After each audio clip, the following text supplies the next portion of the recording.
Hey all, and welcome back to the Uncharted studio. If you're anything like me, you've probably felt torn between two opposing forces. The drive to do more, be more, create more, and then that deep need for rest, for recovery, to slow down and to just be. We live in a world that glorifies productivity, but for those navigating burnout, chronic illness, big emotions, especially for creatives, that is a very, very toxic mindset, or at least it can be. So today I wanted to talk about something that's changed everything for me, and that is balancing creativity and ambition with rest. This isn't an either or kind of situation, but rather about finding balance between the two. And this isn't some video about productivity or other hacks like that. It's about listening, about realigning, and finding a way to make space for your creativity. Let's start with where we're at. Rest can often feel really hard for a lot of us, especially if you have a lot of ambition and drive when it comes to your creativity. Rest can often feel like a waste of time, like you're falling behind, like we talked about last week, or like you're being lazy.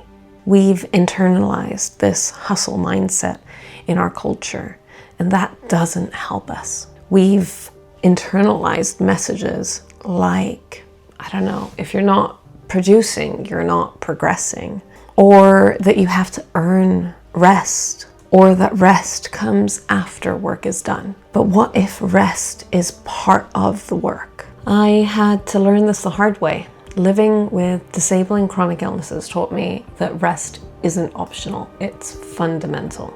But even with all that, rest is still hard for me.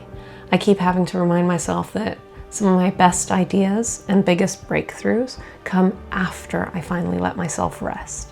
This, of course, isn't just true for me, but for so many creatives. We each look up to the same sort of things. We look up to high achievers, successes, bestsellers when it comes to writers, things like that. But then I'll remind myself of creatives who took a different path.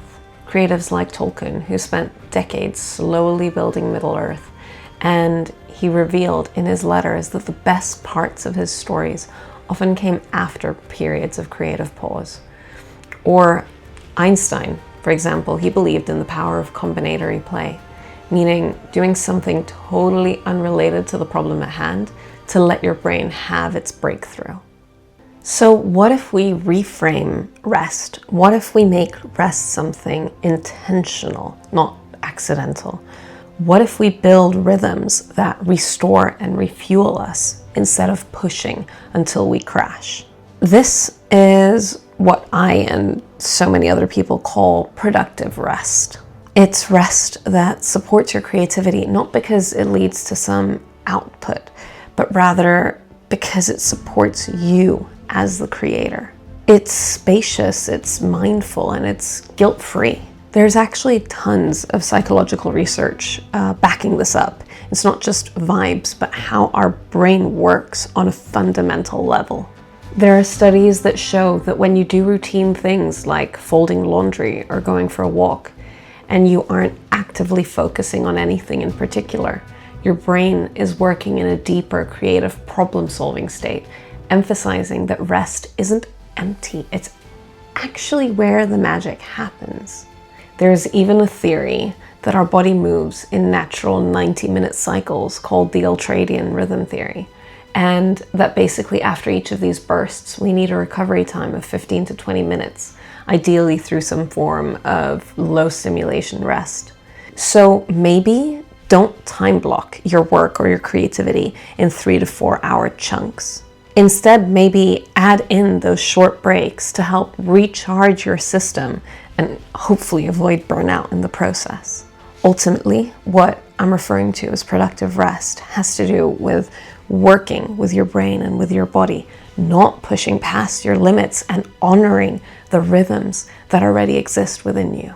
A few of my favorite types of productive rest include long showers or a bath to reset my nervous system. They include reading fantasy or cozy books that inspire my imagination, doing a puzzle or crafting without a goal in mind, decluttering something small, not to achieve anything specific, but rather to make space, going out for a walk with my dog, no headphones, no agenda, just one foot in front of the other, and gentle stretches or breath work and silence. These things don't look productive, but they are. Because protecting your energy, protecting your capacity, protecting your joy is one of the best things you can do for your creativity.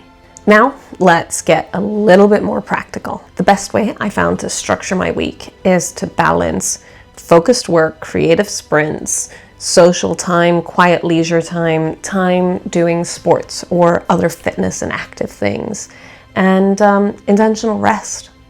I keep energy in mind, not just tasks, even adding full off days when needed without guilt. After all, I don't want to have to burn out again to force myself to rest. Instead, I rest to avoid burnout. I make sure I have enough input time where I'm filling the creative well with books, with art, with slowness, before I ask myself to output. My to-do list has 2 columns of things to tick off.